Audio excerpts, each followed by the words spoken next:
Bonjour à tous et à toutes, bienvenue.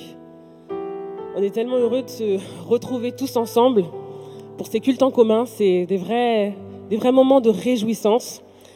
Et au-delà d'être ensemble, ce week-end il est vraiment spécial parce qu'on célèbre la mort, mais surtout la résurrection de notre Dieu.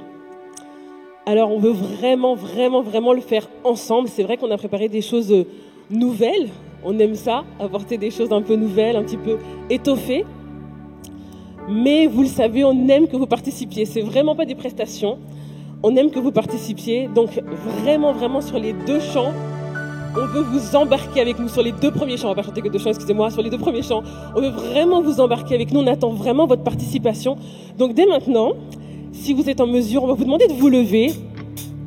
C'est vraiment des chants de joie, vous allez voir, qui proclament que notre Dieu est vivant, qu'il est glorifié, qu'il vit à jamais. Ils sont très simples, ces chants. Donc, on va quand même prendre le refrain deux fois avec vous. Comme ça, on va le chanter tous ensemble, ok? On y va, les filles? Hey! Vivant, oui, vivant, à jamais glorifié. Vivant, oui, vivant, le Seigneur Jésus-Christ est vivant, vivant, oui, vivant, à jamais glorifié. Vivant, oui, vivant, le Seigneur Jésus-Christ est vivant. Ça va? Vous l'avez? C'est facile, ça va revenir, on compte sur vous à ce moment-là. On y va ensemble?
besoin de vous cette fois-ci.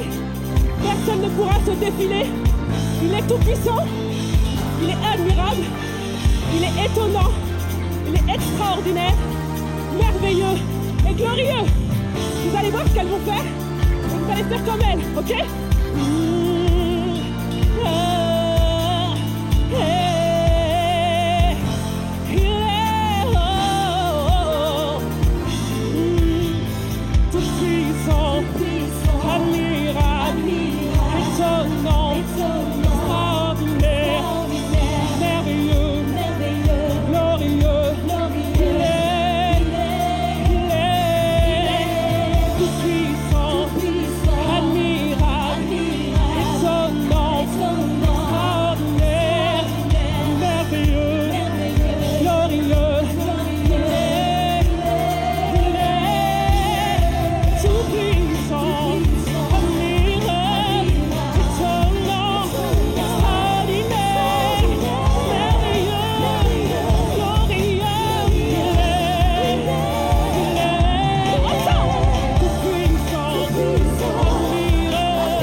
Nous allons chanter le nom majestueux de Jésus, nous allons le proclamer. Amen.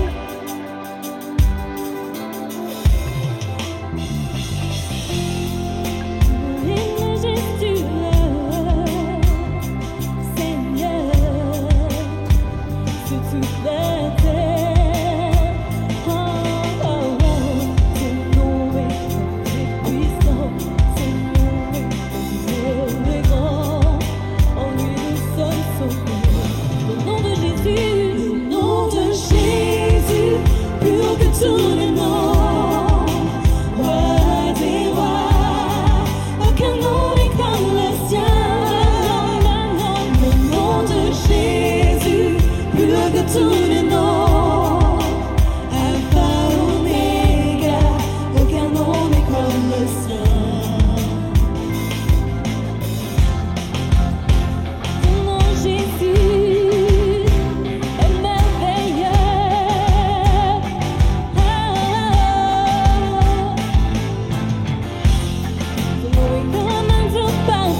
comme le nom de Jésus.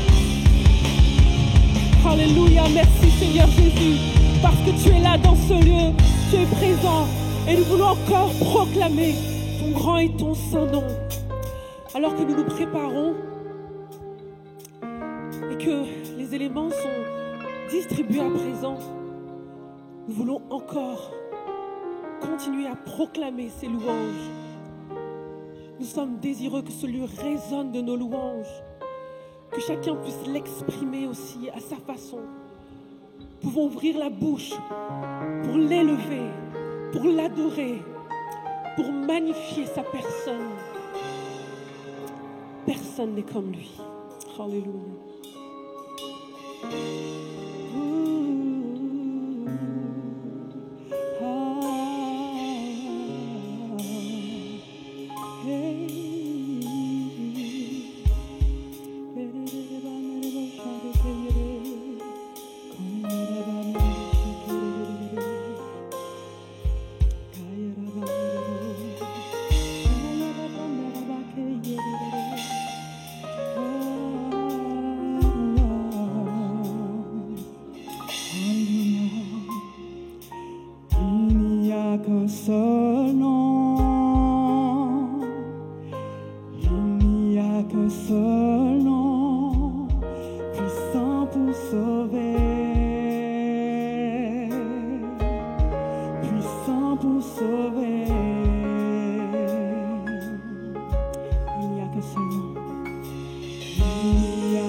Jésus règne à jamais.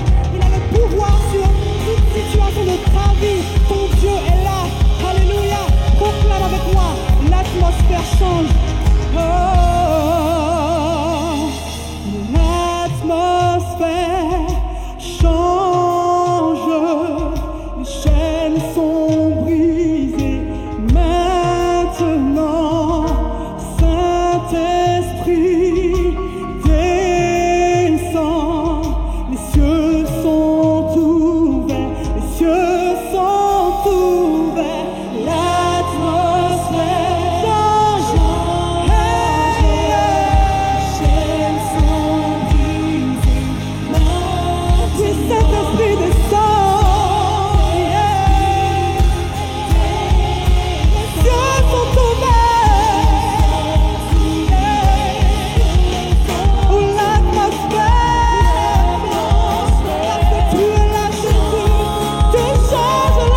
jamais.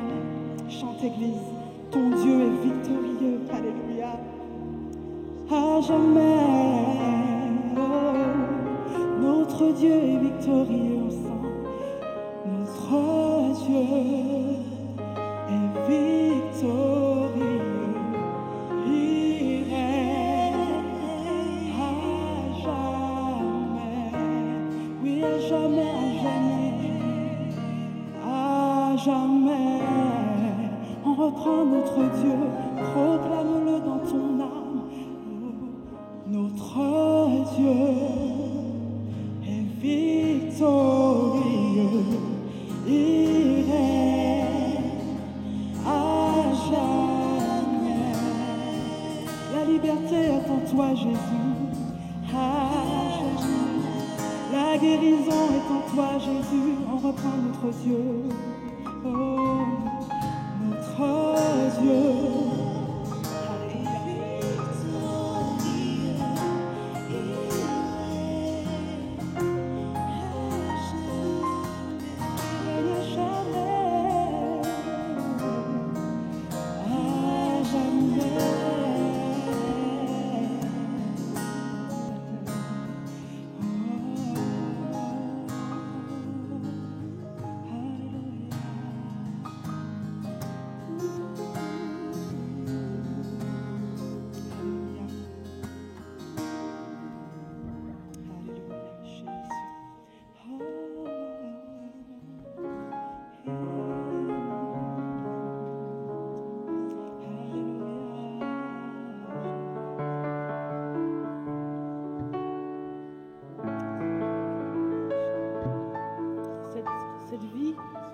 Nous chantons la vie de Jésus, le règne de Jésus, nous chantons le nom de Jésus.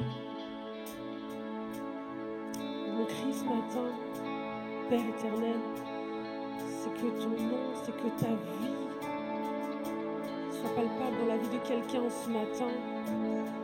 C'est que cette vie que tu nous as acquise à la croix, cette vie éternelle, qu'elle soit déjà palpable dans nos vies, qu'elle soit déjà palpable dans la vie de l'Église, que la vie, la joie, la paix, la patience, que ce fruit soit visible dans nos vies. Seigneur, par ton Saint-Esprit, viens faire pousser ce fruit dans nos vies, Seigneur Jésus.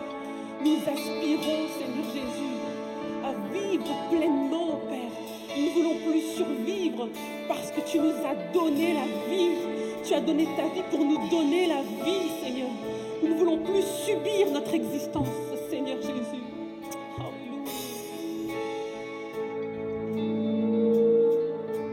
En dessous la Fils de Dieu, trahi par les hommes, le fardeau de notre péché sur Jésus fut posé.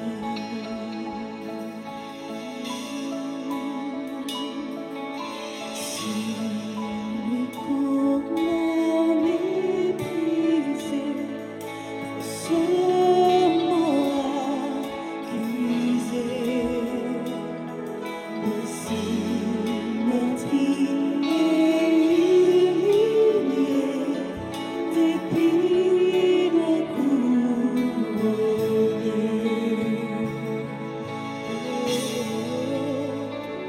Oh, cette croix, ma rédemption, où ton sang coula pour moi, que mon âme s'écrie, Alléluia, Alléluia, ta sœur.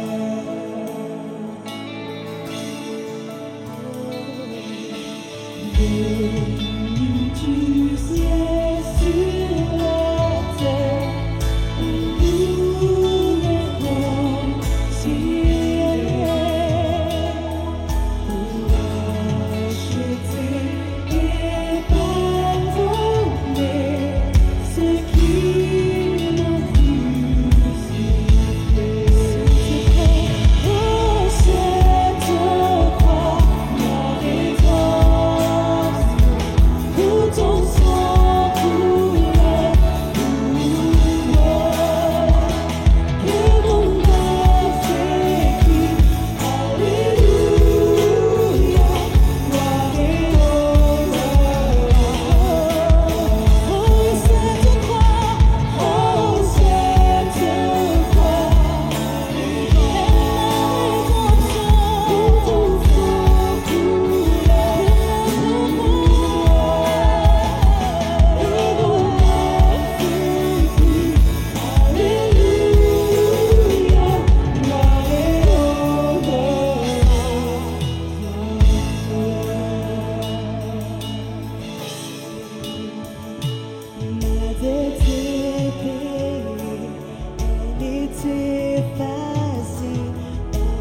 acclamez. Alléluia, Dieu soit loué, il est ressuscité.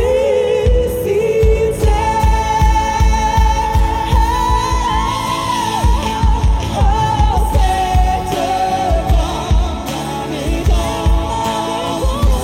tout sang coulé, tout sang coulé pour nous.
Le premier jour de la semaine, elles se rendirent au sépulcre de bon matin. Elles trouvèrent que la pierre avait été roulée, et étant entrées, elles ne trouvèrent pas Jésus. Comme elles ne savaient quoi penser, voici 2 hommes leur apparurent en habits resplendissants. Saisies de frayeur, elles baissèrent le visage contre terre. Mais ils leur dirent, « Pourquoi cherchez-vous parmi les morts celui qui est vivant? Il n'est point ici, mais il est ressuscité. » Alléluia.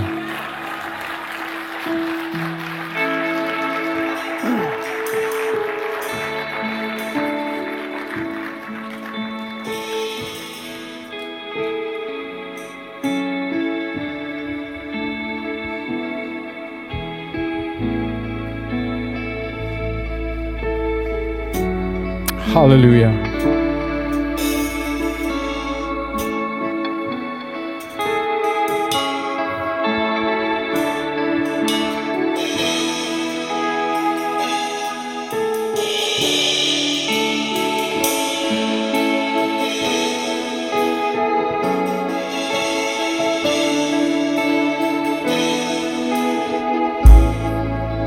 Hallelujah. Mais ce texte, ce matin, nous pose une question. Jésus est omniprésent. Il est partout. Mais il n'est point ici. Mais il est partout. Alors, quelle leçon on peut tirer de ça ce matin? C'est qu'en fait, ces dames se sont rendues au tombeau n'espérant pas que Jésus soit ressuscité. Parce que s'ils croyaient que Jésus était ressuscité, elles n'auraient pas amené des aromates. Vous êtes d'accord avec moi? Et la Bible est très claire. Les évangiles sont très clairs. Aucun des disciples ne croyait que Jésus ressusciterait. Alors, à quel endroit Jésus n'est pas? Jésus n'est pas dans le désespoir. Jésus est dans l'espoir. Et ça, c'est ton choix. Dans la situation la plus désespérée, Dieu peut agir. Hier, j'ai reçu un coup de téléphone que je veux vous raconter. Il y a de nombreuses années, Pasteur Mathieu qui va prêcher dans un instant, on était ensemble à cette époque-là. Un jeune homme brisé par la vie se droguait et dans son désespoir, il s'est pendu, il s'est suicidé. J'ai déjà raconté à l'église. Et sa mère était chrétienne, mais elle priait pour lui. Et son père et sa mère l'ont trouvé, ils l'ont détaché. Et ils l'ont emmené à l'hôpital. Ils habitaient à la campagne, donc ça a mis beaucoup de temps. C'était l'hiver et tout. Et ils sont arrivés à l'hôpital. Il était déjà cliniquement mort. Il ne respirait plus depuis plus d'1 heure déjà. Et les médecins sont arrivés. Ils ont dit, voilà. Mais Dieu n'oublie jamais une prière. Amen. Et cette maman s'est jetée sur le corps de son fils. Puis elle a dit, Jésus, aide-moi. Mais Jésus est ressuscité. Et le jeune homme est revenu à la vie. Alléluia.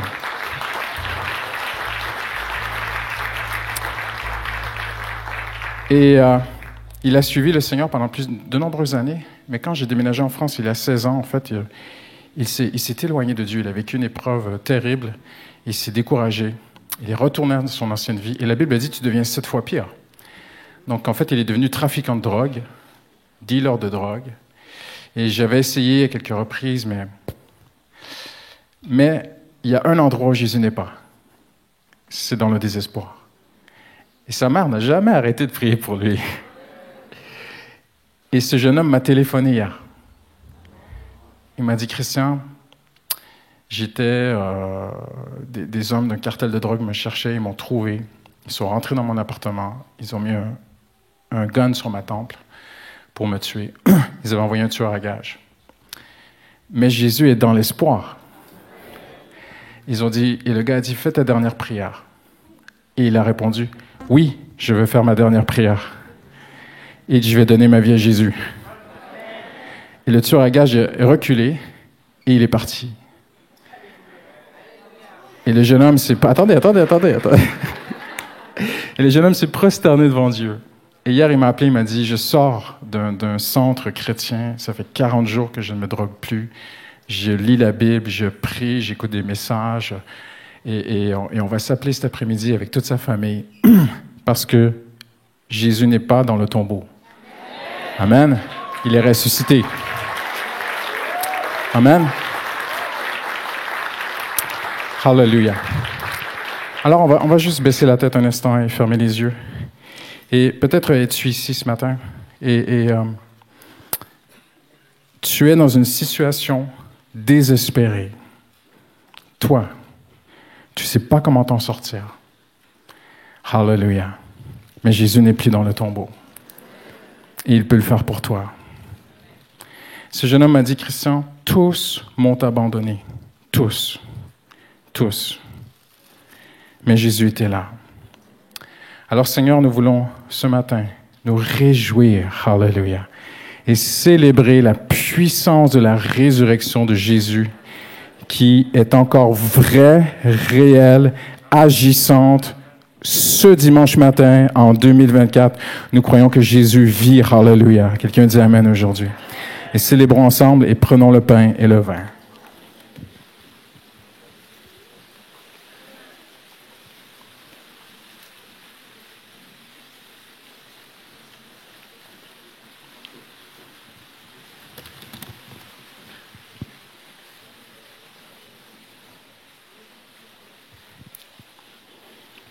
Hallelujah. Hallelujah, hallelujah, hallelujah, hallelujah, hallelujah. Seigneur, merci pour ton amour. Hallelujah. Prenons juste un dernier instant pour louer le Seigneur ensemble, pour célébrer cette résurrection. Hallelujah. Merci, Seigneur, pour qui tu es. Merci, Seigneur, pour ta fidélité, Seigneur Jésus. Hallelujah. Tu es bon, Seigneur. Tu es fidèle. Hallelujah. Tu es vivant. Hallelujah. Commence à lui dire, Seigneur, peu importe où je suis aujourd'hui, rien n'est impossible à toi, Seigneur. Rien n'est impossible à toi ce soir, ce matin. Proclame ta foi. Tout ce que Dieu cherche, c'est une femme qui croit, un homme qui croit. C'est tout ce que Dieu a besoin ce matin. Commence à lui dire, Seigneur, je crois en toi, Seigneur. Je me tourne vers toi ce matin, Seigneur. Je regarde cette situation qui est sans espoir, Seigneur. Et je me tourne vers toi ce matin. Je mets ma foi en toi ce matin, Seigneur. Je crois en toi, Seigneur. Hallelujah. Je te donne tout, Seigneur. Je t'abandonne tout, Seigneur. Je remets tout entre tes mains, Seigneur Jésus. Hallelujah. Hallelujah. Hallelujah. Hallelujah. Et peut-être n'as-tu pas encore vu la puissance de la résurrection, mais célèbre le Seigneur par la foi, célèbre Dieu, remercie Dieu, rends grâce à Dieu avant la réponse. Hallelujah. Hallelujah, hallelujah, hallelujah. Précieux Jésus. Hallelujah. Tu es bon, Seigneur. Tu es bon, Seigneur. Tu es bon, Seigneur.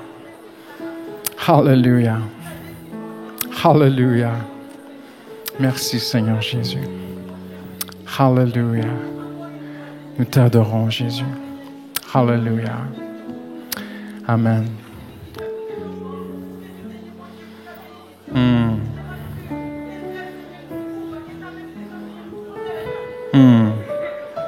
Hallelujah.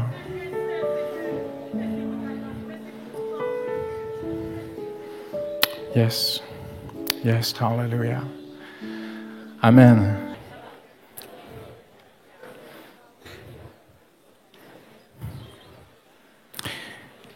Hallelujah. Quelques annonces très rapidement avant de passer à la parole de Dieu. Tout d'abord et avant tout, si vous êtes nouvelle à l'Église Paramétropole, vraiment, on veut vous souhaiter la bienvenue. Vous êtes précieux pour nous. Nous sommes une église, nous ne sommes pas une salle de spectacle, nous sommes un corps, nous sommes une famille. Et ça nous fait vraiment plaisir de vous souhaiter la bienvenue. Si vous avez besoin peut-être d'un entretien avec un pasteur, un responsable de l'Église, eh bien, à la sortie, aujourd'hui, on a toute une équipe. Juste derrière, là, il y aura un petit point café. Vous pouvez aller, vous pouvez laisser peut-être vos coordonnées ou parler avec, il y aura des responsables de l'Église qui sont là pour vous accueillir. Donc, ça sera vraiment une joie pour nous vous souhaiter la bienvenue à l'Église Paris Métropole. Si vous êtes nouveau dans la foi aussi, on a un parcours qui s'appelle le parcours Alpha. Donc, ce sont des gens qui ont toutes sortes de questions sur Dieu. Et en moins d'une année, il y a déjà eu près d'une centaine de personnes qui ont traversé ce parcours. Donc, c'est quelque chose de très, très beau. Et ça amène aussi les gens à prendre une vraie décision pour Jésus et après passer par les eaux du baptême. Donc voilà, on vous laisse regarder tout ça. Tout est sur notre site Internet. Mardi soir, on se retrouve pour la suite. Nous sommes dans une série, j'ai fait une étude biblique sur les prophètes et les prophéties. On sait qu'aujourd'hui, il y a de tout et n'importe quoi. Il y a le vrai, il y a le meilleur et le pire parfois, du vrai, du faux. Donc on a des très, très bons moments ensemble les mardis soirs. Dès 18h30, on se réunit pour prier ensemble, adorer, chanter. Aussi, on prend des temps d'appel, on prie pour les gens et on a ce moment d'études bibliques. Donc, c'est mardi soir.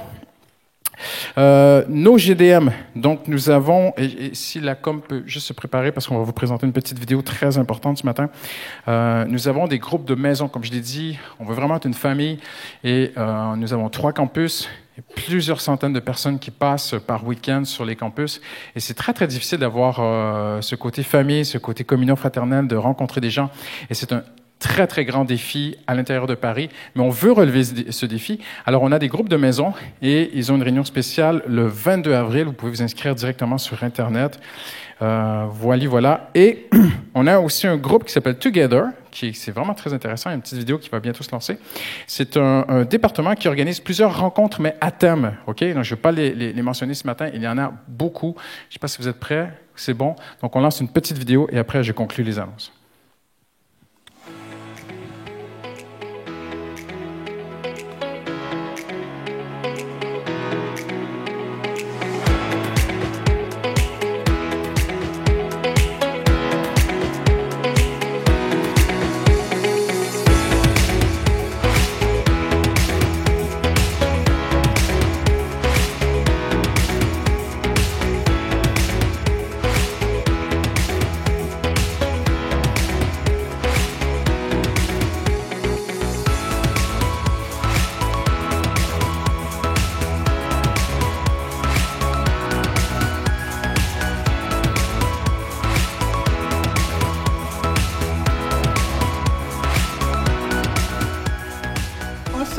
Together.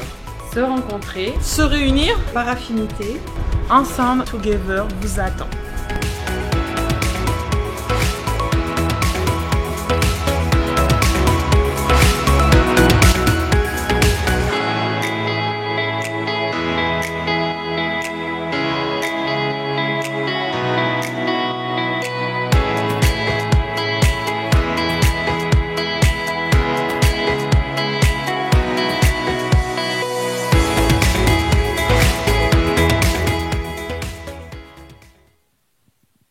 Voilà, donc Il y a toute une équipe vraiment qui est derrière tout ça. Ils sont super motivés. Ils ont préparé des choses vraiment très, très bien pour vous, je vous l'assure. J'ai entendu certaines choses. Donc, n'hésitez pas. Je pense qu'on peut aller directement sur le site Internet, s'inscrire. Et puis, vous savez, on célèbre ce week-end la Pâque, le sacrifice que Jésus a donné pour nous.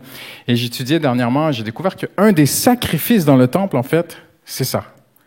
Un des sacrifices dans le temple, c'est on prenait l'animal, on le dépeçait et on faisait, je m'excuse, je vais vulgariser, c'est pas un manque de respect pour le Seigneur, mais c'était littéralement comme un barbecue. Et puis après, on prenait les pièces de l'animal. Il y avait une partie qui était pour l'Éternel. Il y avait d'autres parties qui étaient pour le Lévite, le sacrificateur, les gens, la famille. Ils se réunissaient ensemble. Ils avaient un temps de communion ensemble. Alors, c'est très, très, très important pour nous à l'Église. C'est spirituel d'avoir ces agapes, ces moments ensemble de rencontre. Donc, n'hésitez pas à vous inscrire et puis sur nos réseaux sociaux, les sites Internet, tout ça, vous allez vraiment trouver toutes les nombreuses activités de l'Église. N'hésitez pas à y aller. Merci beaucoup pour votre fidélité dans les offrandes. Ça nous permet de faire avancer l'œuvre de Dieu et de réinvestir pour voir des vies venir à Jésus. Amen. C'est vraiment une joie ce matin de vous présenter le pasteur Mathieu Bléré qui était avec nous vendredi soir. Tu peux t'approcher, Mathieu, et qui a porté la parole. Et il est accompagné de son épouse Nicole et de ses 2 filles. Emma et Salomé. Voilà. Donc, on voulait vous les présenter. On a déjà parlé d'eux, on les a déjà présentés. Ils vont arriver cet été. Et Mathieu sera pasteur exécutif de l'Église quand même. C'est pas une petite responsabilité à mes côtés. C'est vraiment un besoin. Et c'est réalisable aussi vraiment parce que vous avez été fidèles. Merci pour vos offrandes. Et puis voilà. Donc ce matin, on les a avec nous. Il a apporté la parole de Dieu vendredi soir et il va nous rapporter aussi aujourd'hui le conseil, le Seigneur, ce que Dieu a mis sur son cœur. Amen. Donc on ouvre nos cœurs et on l'accueille chaleureusement. Hein. Vous faites presque déjà partie de la famille. Ils sont sur les starting blocks, mais il reste encore 2 mois. Donc, mais on sait que le cœur est déjà là. Merci. Amen. Et on tourne nos cœurs vers la parole.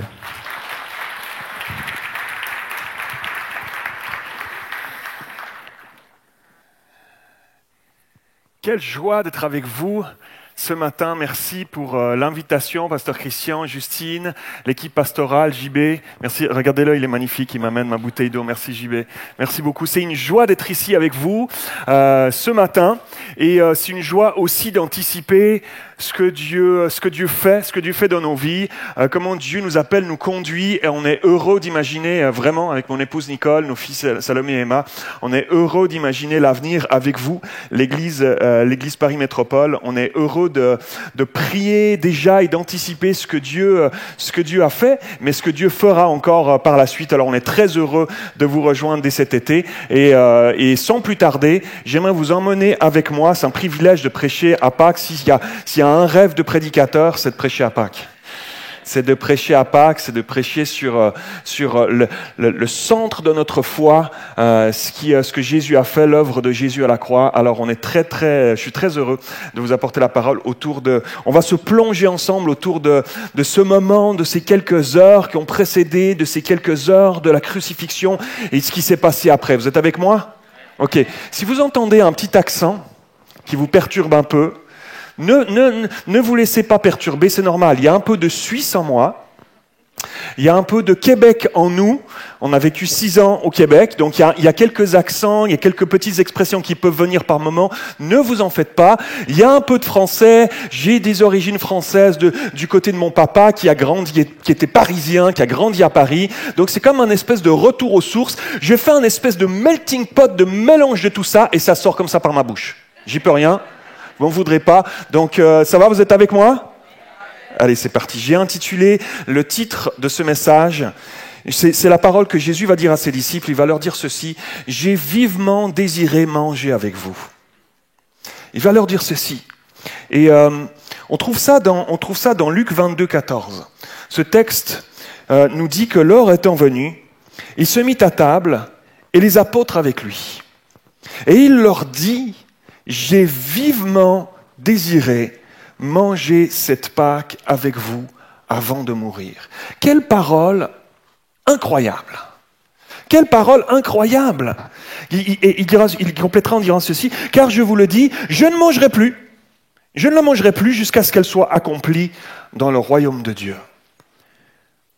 Pourquoi est-ce que Jésus avait un désir de manger avec ses disciples alors qu'il sait qu'il va souffrir, alors qu'il sait qu'il s'en va vers la mort, alors qu'il sait que eux-mêmes, à qui il est en train de parler, vont le trahir et l'abandonner juste quelques heures plus tard. Il me semble que, je ne sais pas vous, mais il me semble, en y pensant, en réfléchissant à ce texte, en relisant ces versets, il me semble que ça aurait été plutôt logique de fuir. Ou de s'isoler, tout au moins. Mais pas de manger. On a la boule à l'estomac quand on vit des trucs comme ça. Moi, je me rappelle, j'étais à l'armée en Suisse. Et j'avais décidé une chose, c'est que je ne porterais pas d'armes. J'avais décidé une chose, vous verrez, je vous raconterai un épisode de l'histoire de ma famille, vous comprendrez bien pourquoi à la fin du message. Et j'avais décidé de ne pas porter d'armes. Et il y a un moment donné, là, il y a une cérémonie de remise de l'arme. Il y a le drapeau qui est là, tu es là, le lieutenant est devant toi, etc. Et il te remet l'arme, un gros fusil mitrailleur. Pouf, j'ai un gros fusil mitrailleur. Et là, moi, il me le donne et je tends pas les bras. Et je tends pas les bras. Et il insiste, soldat Blairy, prenez l'arme. Non, mon lieutenant, je ne prendrai pas l'arme. Et c'était comme ça pendant 3-4 minutes. C'est les heures les plus longues de ma vie. Et j'ai refusé. Je me suis retrouvé au trou. Laisse-moi te dire que quand tu es dans ce genre de moment, t'as pas faim. Il m'est pas venu à l'idée de dire, s'il vous plaît, toc, toc, toc, à la porte métallique, la toc, toc, toc. Il y avait juste une planche comme ça, il n'y a pas grand-chose de... toc, toc, toc, s'il vous plaît. J'ai faim, un bon petit repas, là. Un bon petit bœuf bourguignon. J'ai un petit peu faim, vous pourriez m'amener quelque chose à manger. T'as la boule à l'estomac, t'as pas faim dans ces moments-là. Jésus savait qu'il s'en allait vivre des moments, les moments les plus intenses de sa vie. Jésus savait que ça allait monter crescendo, qu'il allait se faire moquer, cracher, couronne d'épines, arracher la barbe. Il savait qu'il allait se faire fouetter, il savait qu'il allait passer par ces moments-là. Et lui, il veut manger avec eux. Je crois que si c'était si important pour Jésus de passer ce moment autour d'un repas avec ses disciples, c'est qu'il avait des raisons. Il avait plusieurs raisons et j'aimerais qu'on voit ensemble quelles étaient quelques-unes de ces raisons qui habitaient Jésus à ce moment-là et qui faisaient qu'il avait hâte de passer ce temps, ce moment particulier, encore une dernière fois avec ses disciples. Alors on va en voir, premièrement, ce matin, il voulait leur montrer un ultime élan d'amour avant de les quitter. Waouh! Si ce n'est pas quelqu'un qui s'oublie soi-même, alors j'ai rien compris. Dans ces moments-là, tu es recroquevillé sur ton nombril en général. Sur tes craintes, sur qu'est-ce qui va m'arriver, qu'est-ce qui va se passer, comment ça, etc. Comment on peut en vivre aujourd'hui dans ce monde dans lequel on est? Crise économique, guerre et bruit de guerre, inflation, les prix augmentent. Tu vas au restaurant, le menu qui était à 12 €, il est à 18 maintenant. Et comment ça se fait, etc. Et tout augmente, et le prix de l'essence et tout ça. Et on est dans la crainte. Et dans ces moments-là, on ne pense pas trop aux autres, on pense plutôt à son nombril. Comment je vais m'en sortir? Moi. On se renferme sur nous-mêmes. Jésus voulait leur montrer un ultime élan d'amour, parce qu'il y a juste ça qui se dégage de son cœur. Comme un exemple aussi, à leur laisser à ses disciples, de comment eux-mêmes devraient faire à leur tour après son départ. Il les avait avertis depuis longtemps déjà. Ils écoutaient que d'une oreille. Même à un moment donné, Pierre l'a arrêté. « parle pas comme ça. Non, mais non, dis pas n'importe quoi. Arrière de moi, Satan. » Va lui dire Jésus. Waouh. Il les avait avertis de son départ. Il voulait leur laisser des directives, comment faire, des exemples de comment faire après son départ. Que toute chose, que tous vos actes, que toutes vos paroles, que toutes vos pensées soient empreintes de mon amour. Et Jésus, à ce moment-là, c'était si important pour lui, à ce moment-là, d'être entouré de ses disciples, malgré eux, malgré leurs imperfections. Suivez-moi bien, malgré leur trahison qui allait avoir lieu juste après, malgré leurs inadéquations. Si souvent, ils étaient à côté de la plaque. Comme moi, si souvent. Comme nous, si souvent. Et malgré ça, il voulait être avec eux. Ça parle de quelque chose. Tu n'as pas besoin de chercher à être parfait devant Dieu. Il t'aime comme tu es. Viens à lui comme tu es ce matin.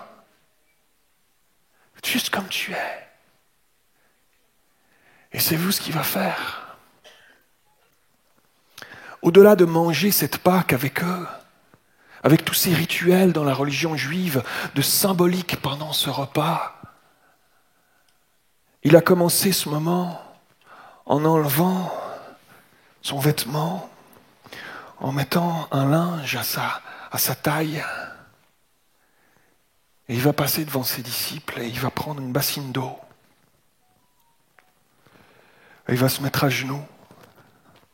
Jésus, le Fils de Dieu, il va se mettre à genoux. Imaginez-vous la scène. Juste pendant ce repas, pas longtemps avant, pas longtemps après, je ne sais pas trop exactement, mais pendant ce repas, les disciples ils se disputaient entre eux pour savoir lequel serait le plus grand. Quelle inadéquation. Ils ne captaient pas du tout ce qui était en train de se passer, l'importance de ce moment. Et malgré ça, malgré eux, Jésus, il a ce linge sur la taille et il leur lave les pieds. Mais aujourd'hui, ça ne nous parle pas beaucoup, ça, lave les pieds. C'est pas, oui, c'est important sous la douche de se laver partout les pieds. Le pire qu'il peut avoir, c'est nos pieds enfermés dans nos chaussures, ça sent pas très bon. Mais à cette époque-là, ils avaient des sandales, ils marchaient sur des chemins de terre, de poussière, caillouteux. Et leurs pieds étaient sales. Oui, il y avait des routes pavées, il y avait des vias, des voies romaines, mais en dehors de ces petites voies, de ces voies romaines, c'était des chemins de terre de partout. À la fin de la journée, leurs pieds étaient pleins de crasse, de poussière. Il fallait les laver. C'était pas juste tremper les pieds, flop, flop, flop, flop, on passe au suivant. Il a dû frotter, Jésus. Et il est là, il commence par Pierre. Et Pierre dit, tu fais quoi? Jésus, je te lave les pieds. Et l'apôtre Pierre dit, jamais! Jésus lui dit, si tu ne me laisses pas faire, tu n'auras pas part dans mon royaume. Il va lui dire, Pierre, alors vas-y, les pieds, les mains, la tête, vas-y la totale. Et là, Jésus lave les pieds de Pierre. Et puis il passe à côté. Jean, il lave les pieds de Jean. Ça prend du temps. Il faut passer entre les doigts de pied. Il faut bien frotter. C'est sale. Puis il passe à Jacques. Il lave les pieds de Jacques. Les autres regardent. Il y a un moment, il y a quelque chose qui est suspendu. Et puis il passe au suivant, à Thomas. Il passe à Matthieu. Puis il arrive à Judas. T'as pensé à ça? Il arrive à Judas. Il sait qu'il va le trahir.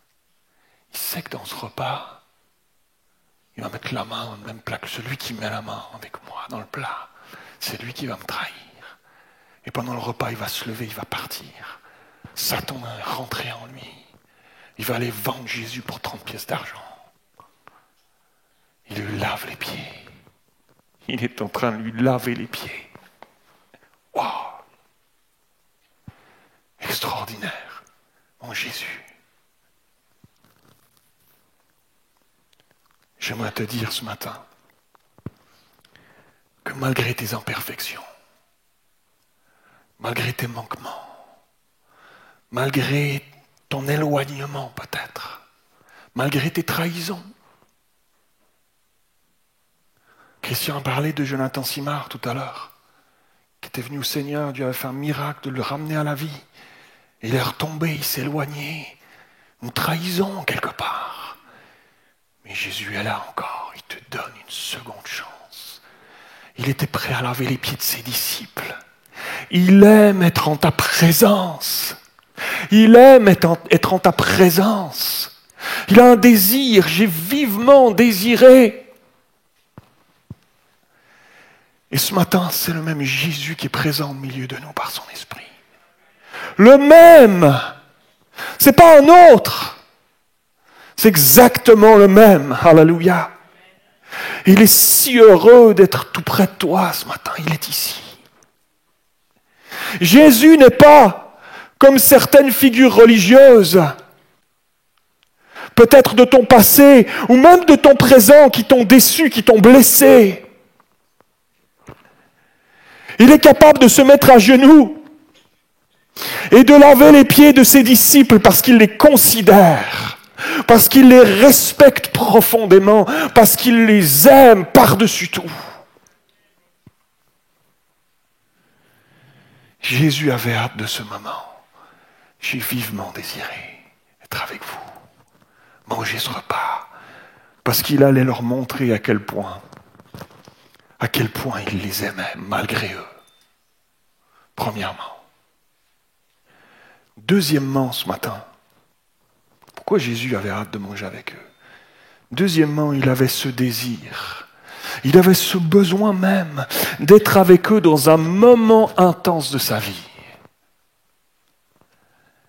Pourtant, il savait que ses disciples, tous, sans exception, allaient l'abandonner, le trahir, le renier, et qu'il se retrouverait seul, abandonné de tous. C'est compliqué, quand même, de se retrouver à table. Ça a dû être quelque chose, quand même. De se retrouver à table, tu sais ce qui va se passer.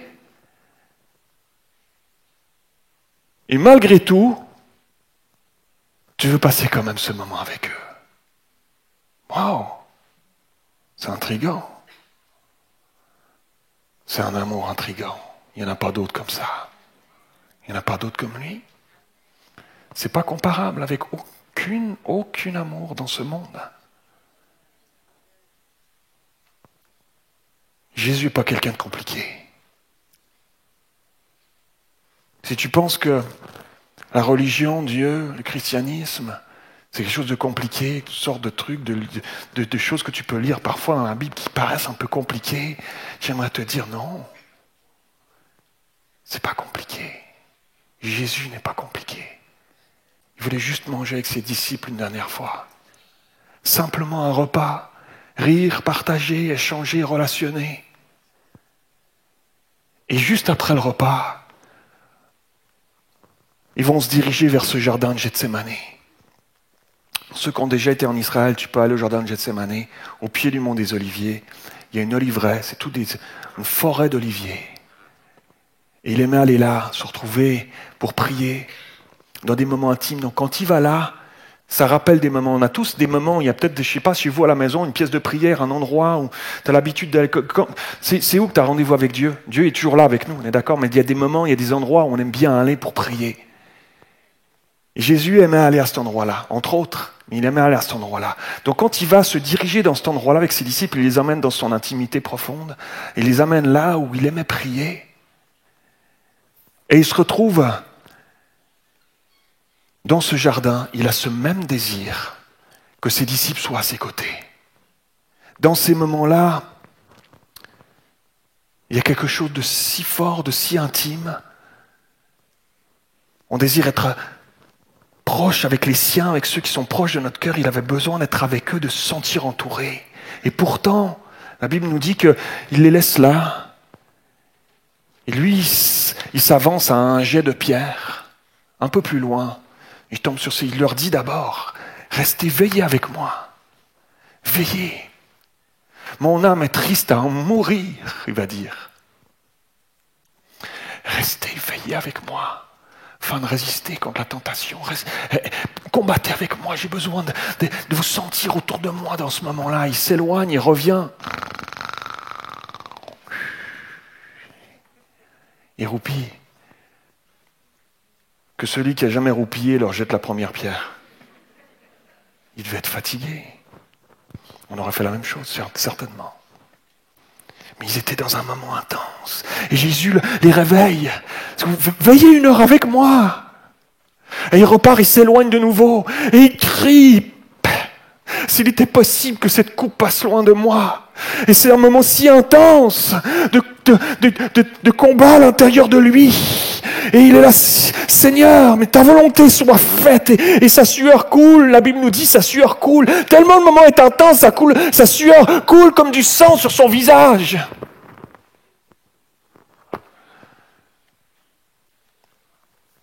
Waouh!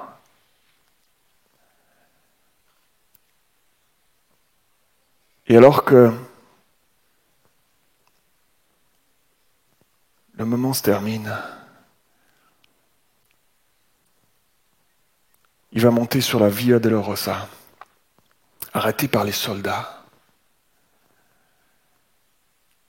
portant sa croix sur son dos meurtri, parce qu'entre-temps, on n'a pas le temps de tout voir, mais entre-temps, rappelez-vous, il a été pris dans la cour du souverain sacrificateur, il a été fouetté. Ponce Pilate, le peuple va dire non, libère un criminel, Barabbas, plutôt que lui, un innocent. Lui, condamnez-le. Il va être fouetté avec un flagellum.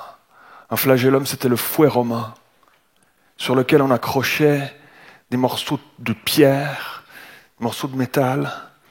Et le fouet, quand il frappait, s'entourait autour de la personne, il tirait dessus. C'est pour ça que le prophète, lorsqu'il va parler de « par ses meurtrissures, nous sommes guéris », Ésaïe, littéralement dans le texte original, ça parle de « par sa meurtrissure ». C'est au singulier. Son corps était devenu une meurtrissure. Et pas juste quelques traits de fouet. Sa chair était à vif. Excusez-moi. C'est ce qui s'est passé.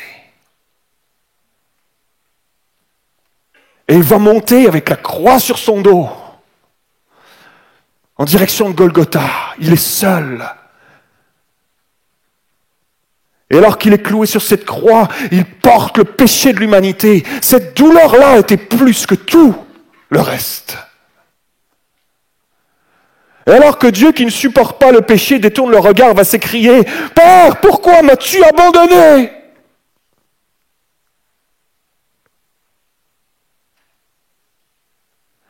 Alors imaginez-vous durant ce dernier repas. Il est le seul à savoir et à mesurer que c'est le dernier repas. Et c'est tellement important pour lui qu'il le passe ensemble avec ses disciples proches les uns des autres. Tissé serré, comme disent les Québécois. Je vous avais dit que je dirais de temps en temps une petite expression. J'aime bien cette expression. Tissé serré. J'ai vivement désiré manger avec vous. Peut-être que toi aussi tu te trouves en ce moment ici, chez toi à la maison, dans un sentiment de moi aussi je suis seul, abandonné. Moi aussi ils m'ont trahi. Et que tu connais ce sentiment-là au fond de toi. Cette souffrance qui est pas physique, mais qui ronge à l'intérieur. Ces doutes, cette méfiance qui s'est installée dans ton cœur, dans tes pensées face à l'humanité, cette confiance qui ne revient pas. Plus possible de faire confiance dans les gens, même dans les gens bienveillants qui t'ont accueilli ce matin ici à l'entrée. T'aimerais y arriver, mais c'est comme plus possible. La porte est fermée et t'arrives plus à sortir. Emprisonné de toi-même. J'aimerais te dire ce matin que cette solitude que tu ressens, chaque matin en te levant, chaque soir en te couchant, il l'a connu aussi. Il l'a connu aussi, Jésus l'a connu, abandonné de tous, de ses disciples, de ses amis, trahi par Pierre qui va le renier par 3 fois, alors qu'ils étaient si proches. Et pourtant il les a aimés jusqu'au bout. Même lorsqu'ils l'ont abandonné, il est encore mort pour eux. Pour toi, pour moi, encore aujourd'hui, alléluia. C'est ça qu'on se rappelle à Pâques. Et c'est pour ça qu'il est le seul capable de guérir ton cœur brisé, de venir ouvrir cette porte qui est verrouillée que tu n'arrives plus à ouvrir. Laver tes péchés, te relever, guérir ton être intérieur, changer ta mentalité. Te redonner cette joie que tu as perdue, cette paix qui n'est plus là. Ça n'a pas de prix dans ce monde. On peut acheter toutes sortes de choses, mais ces choses-là, on ne peut pas les acheter, ça n'a pas de prix. Et Dieu te l'offre gratuitement ce matin. Alléluia. Troisièmement et dernièrement ce matin. Il savait qu'il fallait qu'il passe par là pour qu'une alliance nouvelle puisse prendre place. Quelqu'un dit Amen. Il fallait qu'il passe par là pour qu'une nouvelle alliance, quelque chose de nouveau, d'un nouveau paradigme puisse prendre place. Jésus était conscient de ça, qu'une saison nouvelle puisse commencer pour ses disciples, pour l'humanité entière, pour chacun d'entre nous, aujourd'hui, 2000 ans plus tard. Il vous est avantageux que je m'en aille, dira-t-il à ses disciples. Ils ne comprenaient pas ce qu'il disait à ce moment-là. Comment ça, avantageux? On a besoin de toi. C'est toi notre enseignant, c'est toi notre maître, c'est toi qui fais des miracles. C'est toi qui nous dis des choses, on ne comprend pas tout, mais après ça arrive, ça se révèle. On a besoin de toi, comment ça? Vous êtes avantageux que je m'en aille. Il savait qu'en s'en allant, il laisserait la place au Saint-Esprit. Ce Saint-Esprit qui souffle aujourd'hui encore, qui est là ici ce matin, qui souffle sur ta vie, qui aimerait rentrer dans ta vie et t'amener dans une nouvelle saison, une nouvelle alliance, de nouveaux paradigmes dans ta vie qui changent tout. Alléluia. Alléluia.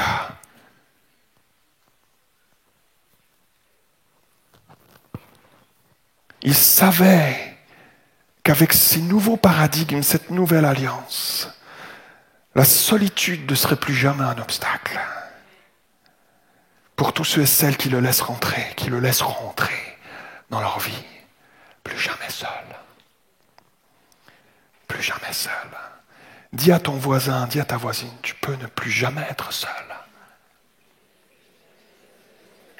Alléluia. Ça, c'est extraordinaire. Alléluia. Lorsque Jésus est mort sur cette croix, seul, la Bible nous dit que le voile du temple s'est déchiré. Le voile du temple s'est déchiré depuis le haut jusqu'en bas. C'est fou de s'imaginer que géographiquement, Golgotha et le temple, ce n'est pas au même endroit à Jérusalem. Et alors que Jésus meurt, Père, entre tes mains, je remets mon esprit.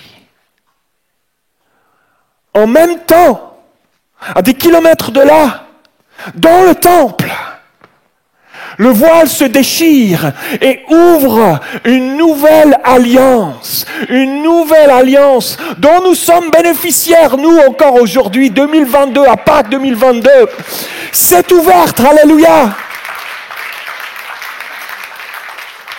Ce voile était épais comme la paume d'une main, nous dit la Bible. La paume d'une main. C'était pas un petit voile. Quand on parle voile du temple, t'imagines le voile de la mariée. Flou, comme ça. C'était pas le voile de la mariée. C'était le voile du temple épais comme la paume d'une main. C'était haut là-haut, ça descendait comme ça, comme la paume d'une main. Il était lourd, il était solide. Ça séparait le peuple, les gens, de la présence de Dieu qui était dans le lieu très saint, au-dessus de l'arche de l'alliance. Cette alliance qui était ancienne et que Jésus est venu changer en une nouvelle alliance. Imagine-toi le voir. Une seule fois par année, le souverain sacrificateur pouvait rentrer. Les gens du peuple étaient là, les serviteurs étaient autour, les sacrificateurs étaient là autour. Et une fois par année, tout tremblant, il rentrait dans le lieu très saint. Il rentrait tout tremblant parce que s'il faisait un petit truc de travers, bam, il pouvait tomber mort. C'est la présence de Dieu, on rigolait pas avec ça. Wow, c'était l'ancienne alliance. Et là, il allait verser le sang sur le propitiatoire. C'était l'endroit sur l'arche de l'alliance, le caporette littéralement, la couverture des péchés littéralement. C'est ça que ça veut dire. Il versait du sang là pour les péchés du peuple, une fois par année. Le peuple ne pouvait pas rentrer, c'est un intermédiaire. Le peuple ne pouvait pas rentrer pleinement eux-mêmes dans la présence. Personne ne pouvait dire un matin, moi je vais y aller. Dieu très saint, super. J'ai 2-3 trucs à dire à Dieu. J'ai 2-3 trucs à lui demander. Tu sais, comme ça nous arrive aussi aujourd'hui des fois. J'ai 2-3 trucs à te dire, Seigneur. Ça va pas trop dans ma vie, là, j'ai 2-3 trucs à discuter avec toi. On fait ça des fois ou pas? Faites pas semblant. Vous pouvez pas faire ça. Vous pouvez pas rentrer dans la présence de Dieu. Il y avait un intermédiaire, une fois par année. Ouh, ça crée une distance. Ce Dieu lointain. Et pourtant, il n'est pas loin, ce Dieu. Il a toujours cherché à trouver une solution pour être proche de nous. Hébreux 10, 19. Ainsi donc, frères, puisque nous avons au moyen du sang de Jésus, suivez bien ceci, nous avons au moyen du sang de Jésus une libre entrée dans le sanctuaire, le voile est déchiré. On peut maintenant rentrer librement. T'imagines, c'est pas extraordinaire ça? Quelqu'un dit Amen, ce matin on peut rentrer pleinement dans la présence de Jésus. On a un libre accès dans le sanctuaire par la route nouvelle. Une route nouvelle, une nouvelle alliance par la route nouvelle et vivante qu'il a instaurée pour nous au travers du voile, c'est-à-dire de sa chair. Et puisque sa chair était déchirée, le voile s'est ouvert. Et puisque nous avons un souverain sacrificateur, Jésus établi sur la maison de Dieu, approchons-nous avec un cœur sincère, dans la plénitude de la foi, les cœurs purifiés d'une mauvaise conscience et le corps lavé d'une eau pure. Waouh! Il y aura tellement de choses à dire. Tellement de choses à dire. Mais j'arrive cet été, et je prêcherai de temps en temps, je vous dirai ces 2-3 choses, je vous les dirai, je les compléterai. La merveilleuse nouvelle pour nous, c'est que ce que nous commémorons en ce dimanche de Pâques, c'est que Jésus n'est pas resté mort. Que Jésus est ressuscité. Quelqu'un dit, il est vraiment ressuscité. C'est ça que les premiers chrétiens se disaient. L'un disait à l'autre, il est ressuscité, l'autre répondait, il est vraiment ressuscité. Alors dis à ton voisin, il est ressuscité, et toi tu lui réponds, il est vraiment ressuscité. Vraiment, vraiment, vraiment, vraiment, vraiment. Alléluia. Et après être monté vers son Père, à la résurrection, après être monté vers son Père, la Bible nous dit qu'il est apparu à ses disciples. Une première fois. Ils étaient terrorisés. Ils étaient enfermés à double tour dans leur chambre. Dans leur chambre, ils savaient que la persécution était là. Ils avaient peur. Ils savaient pas comment ça. Ils venaient de perdre leur maître. Christian l'a dit tout à l'heure. Ils pensaient qu'il était juste mort et c'était fini. Et Jésus leur apparaît. Boum. Il n'y a pas besoin de clé pour rentrer. Il leur apparaît. Il est là avec eux. Il manquait une personne ce jour-là. Il manquait Thomas.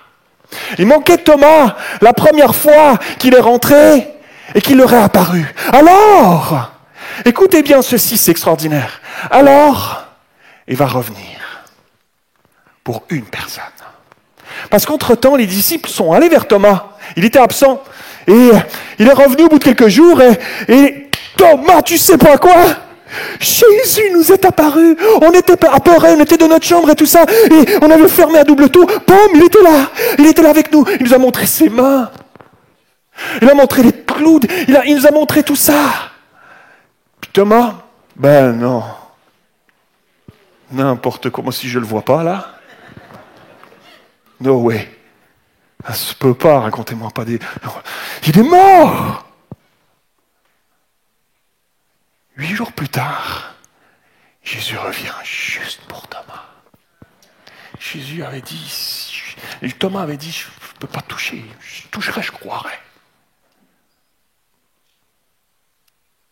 Il revient juste pour lui. 8 jours plus tard, Jean 20, 26, 8 jours plus tard, les disciples de Jésus étaient à nouveau dans la maison et Thomas se trouvait avec eux.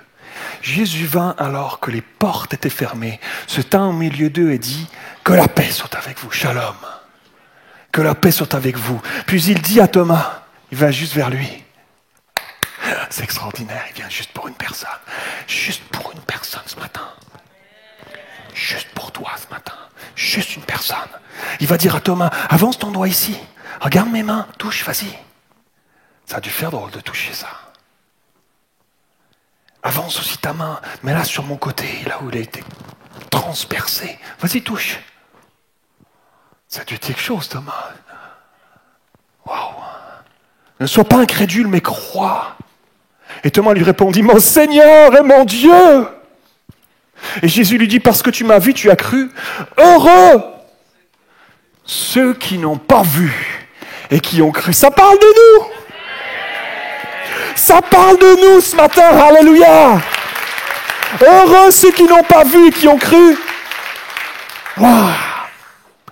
Je ne l'ai pas vu, mais je le sens. Je le vis. Il me parle, il est avec moi tous les jours. Alléluia. Waouh. Juste une personne. Juste Thomas. Juste toi. Peut-être que tu es ici avec des doutes. Les épreuves, les souffrances, les blessures si profondes. La solitude t'a amené à douter que Dieu était encore là pour toi, qu'il avait encore des bonnes choses pour toi peut-être, qu'il avait peut-être encore un appel sur ta vie. Peut-être que ces dernières années, tu étais loin comme Thomas, qui n'était pas là ce jour-là. Peut-être que tu te dis en ce moment, tu regrettes de ne pas avoir été là, d'avoir perdu du temps, que tu as passé à côté de tant de belles choses, loin de Dieu ces derniers temps, ces dernières années. Mais comme Jésus est revenu pour Thomas, il est revenu pour toi ce matin. Alléluia. Oh, comment ça me réjouit cette pensée, mes amis. Juste pour un homme qui doutait. Il n'a pas peur des incrédules, il les aime. Ceux qui doutent, alléluia, redonner une chance à nouveau. Une nouvelle alliance. Il le fait avec toi aujourd'hui. Alors que les musiciens s'approchent, je termine avec cette histoire. Comment Dieu est capable d'être avec nous dans nos tempêtes, dans nos solitudes. Ça se passe en 1942, ici à Paris. Un jeune homme d'une 20aine d'années, fiancé à sa fiancée Lydie, 20aine d'années aussi. C'est l'occupation. L'occupation, la ville est occupée. Il travaille fort à l'usine. Le matin, il se lève tôt, il fait nuit encore. Il part à l'usine, il travaille fort toute la journée. Le reste de sa famille est dans le nord de la France, il travaillait dans les mines de charbon. Et puis, il rentre tard le soir, il fait encore nuit. Et les jours se succèdent comme ça, avec la pression qui est là, avec tous les événements qui se passent en 1942, ici à Paris. La rafle, les rafles. Le Veldiv, juillet 1942. Et un jour, alors qu'il vient de terminer sa journée de travail dans son usine, harassé, fatigué, il sort de l'usine et il y a 2 soldats allemands qui l'attendent et qui prennent tous les hommes qui sont encore un peu aptes, ils les prennent avec, ils vont l'attraper sous chaque bras, hop, ils vont l'emmener jusqu'à la gare de l'Est. Ils vont littéralement le lancer dans un wagon à bestiaux. Il y a déjà plein de monde qui est entassé, qui ont peur, qui tremblent, il y a des odeurs. Et lorsque le wagon est plein, les portes se ferment. Ça va prendre des heures et des heures. Et le train se met en route. Il va rouler toute la nuit. Il va rouler la journée du lendemain. Il va arriver au cœur de l'Allemagne. Et le train va s'arrêter, les portes vont s'ouvrir, les soldats vont sortir les prisonniers à coups de crosse de fusil. Et cet homme-là va passer les 3 prochaines années de sa vie dans un camp. C'est l'histoire de mon grand-père. C'est l'histoire de mon pépé. C'est l'histoire d'André Blairy. Et je me rappelle, alors que j'étais un petit garçon, de l'écouter chaque fois que j'allais passer un week-end chez mes grands-parents, à chaque fois que j'allais passer des vacances chez mes grands-parents, de l'écouter raconter. Ils nous racontaient pendant des heures. Ils racontaient l'Allemagne, ils racontaient ce camp, ils racontaient tout ce qui s'était passé, ils racontaient les pressions du camp, ils racontaient les tortures, ils racontaient. Moi, j'étais un petit gars, Il racontait des choses terribles. Il racontait la solidarité qui se passait entre prisonniers, je me rappelle. Il racontait comment les bombardiers alliés, au fur et à mesure que les alliés commençaient à avancer et repousser les Allemands, il racontait comment les bombardiers anglais, ils bombardaient l'Allemagne et qu'eux, ils étaient dans ce camp à Hanovre et les bombardiers passaient, les sirènes se mettaient, ils allaient se cacher. Et les seuls endroits, je me rappelle, nous racontait que les seuls endroits où c'était vaguement sécuritaire d'aller se cacher, j'aurais jamais pensé que tu pourrais te cacher là que c'était le meilleur endroit pour aller se cacher, c'était dans les trous d'obus. Il disait que, bam, un obus tombait, on allait se cacher dans le trou d'obus derrière, parce qu'il y avait moins de probabilité que 2 obus tombent au même endroit. Donc, on allait se cacher là, ils étaient dans le trou d'obus comme ça, blablabla, ça tombait partout autour.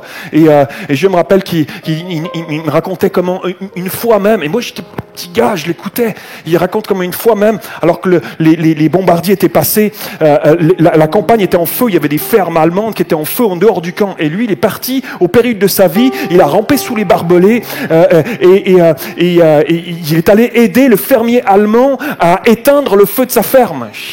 Oh, pourtant c'est eux qui font du mal comme ça, c'est ce peuple-là. Et il revenait avec des patates, et il partageait des patates avec ses co-religionnaires. Je me rappelle qu'un jour, j'avais 10 ans, 11 ans, j'ai fait comme un cri du cœur. Il racontait une énième épisode de tout ça, et comme un cri du cœur, j'ai dit, Pépé, comment t'as fait pour tenir? Comment t'as fait pour tenir? Toutes ces horreurs, tous ces camarades qui partaient un matin, tu les voyais plus revenir, ils avaient été abattus, Comment t'as fait pour tenir? Et là, il me regarde, il a une étincelle dans ses yeux. Et il me dit, attends. Il part dans sa chambre à coucher et revient avec un petit livre. Tout fripé, tout jauni, tout corné de partout, utilisé, réutilisé, lu, relu. Puis il me le pose sur la table devant moi. Là, je le prends, je l'ouvre, c'est un Nouveau Testament. Il me dit, c'est la seule chose que j'avais réussi à cacher dans la doublure de mon manteau quand les 2 soldats m'ont attrapé à la sortie de l'usine à Paris. Je l'avais caché, ils ne l'ont pas trouvé. Et le soir, quand je rentrais, au milieu de toutes ces horreurs, je l'avais caché sous ma paillasse. Et je le lisais, je allumais une bougie et je lisais, je m'entretenais. Des choses de Dieu au milieu de l'horreur, au milieu de la solitude, au milieu de la terreur. Je m'entretenais des choses de Dieu. Oh, il venait me faire du bien. Il me pleurait devant la table devant moi. J'ai des souvenirs gravés à vie. Il me disait, il y a des prisonniers qui ont commencé à lui poser des questions. Qu'est-ce que tu fais? Tu lis quoi là? Tous les soirs, tu allumes un truc. Qu'est-ce que tu lis? Il a commencé à leur parler de son espoir à lui. De cet espoir qu'on a en Jésus. De cette solitude que tu ne pourras plus jamais avoir si tu laisses Jésus rentrer dans ta vie. Il y en a un qui donne sa vie à Jésus, un autre qui donne sa vie à Jésus, un autre qui donne sa vie à Jésus, sans retrouver un petit groupe, une petite équipe là, qui ont tous donné leur vie à Jésus, s'entretenaient ensemble des choses de Dieu dans ce baraquement, dans ce camp, une lumière au milieu de l'horreur. Lorsque les Américains ont libéré le camp, de ce côté c'était les Américains, les Russes arrivaient de l'autre côté, il m'a dit ceci, j'ai vu des camarades prisonniers, tellement remplis de colère, de haine, quand ils ont réalisé qu'ils étaient libres, ils ont tout fait pour chercher encore un garde allemand. Ceux qui nous ont fait tellement de mal. Ils l'ont attrapé, ils l'ont roué de coups jusqu'à ce qu'il meure. Et lui, il était là à côté. Je dis, Pépé, t'as pas pris part à ça? Il me dit, mais non, jamais. Il dit, j'ai jamais été prisonnier. J'ai jamais été prisonnier, j'ai jamais été seul. Il a toujours été là. Eux, ils étaient libres, mais ils étaient prisonniers. Prisonniers de cette haine. On ne peut plus. On ne peut pas continuer à marcher sur nos vies, sur le chemin de nos vies avec tous ces bagages, ces valises qu'on traîne. Lâche-les ce matin. Il est venu ici ce matin pour venir te libérer, alléger ton fardeau. Est-ce qu'on peut incliner la tête? Oui, applaudissez Jésus.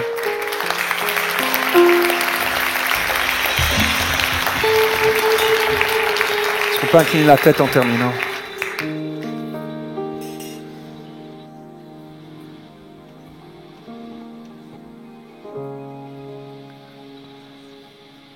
Jésus a rendez-vous avec toi ce matin.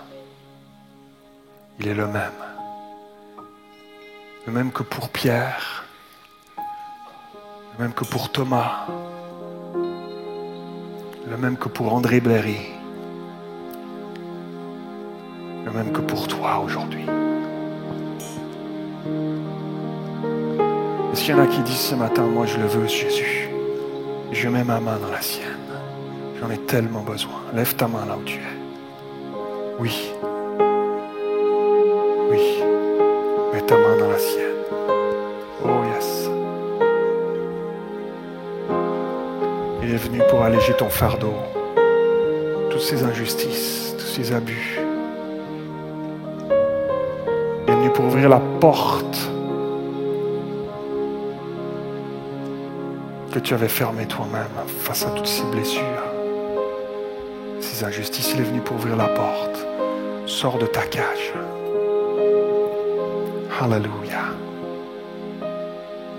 Je prie, Seigneur Jésus, ce matin. Viens alléger le fardeau. Tu l'as promis. C'est pas ma parole, c'est la tienne, tu l'as promis. Viens alléger le fardeau. Alléluia. Tu ne le vois pas de tes yeux, mais en ce moment même, il est en train d'enlever le fardeau de tes épaules. Il opère une libération spirituelle dans ta vie en ce moment même. Une alliance nouvelle. Une saison nouvelle pour toi. Les choses anciennes sont passées. Alléluia.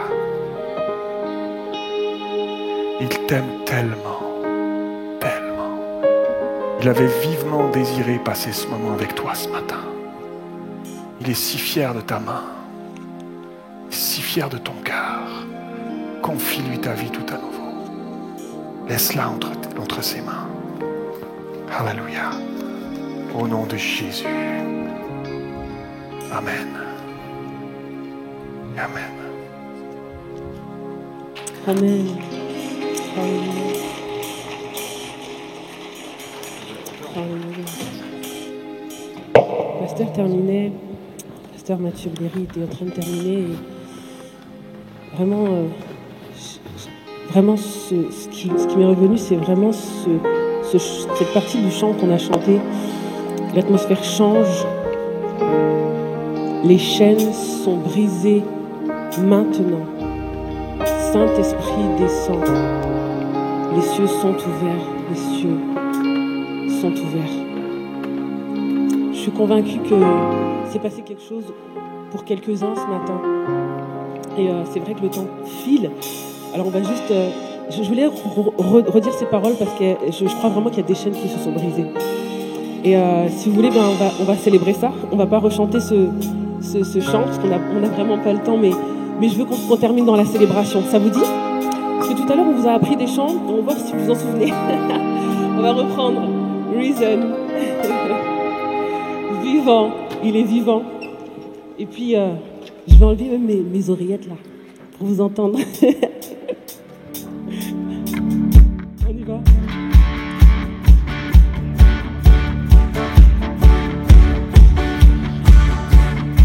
Vivant, vivant, oui, vivant, à jamais glorifié. Oh, oh, oh, vivant, oui, vivant, le Seigneur Jésus-Christ est vivant. Alléluia. Oh, oh, oh, oh, alléluia. Oh, oh, oh, oh, alléluia. Vivant, ensemble. Hey! Vivant, oui, vivant, à jamais glorifié. Il est vivant, vivant, oui, vivant, le Seigneur Jésus-Christ est vivant, vivant, oui, vivant, à jamais glorifié. Vivant, oui, vivant, le Seigneur Jésus-Christ est vivant. Alléluia.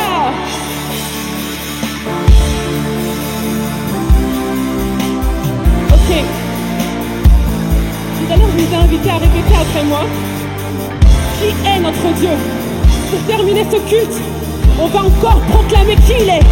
Il est tout puissant, il est admirable, il est étonnant, il est extraordinaire, il est merveilleux, il est glorieux. J'enlève les deux oreillettes parce que je veux vous entendre. Oh,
On vous dit à très bientôt, à dimanche prochain dans ce même lieu. Alors, il n'y aura pas tout ça de monde, ce ne sera pas un culte en commun, mais vous serez accueillis à 11h.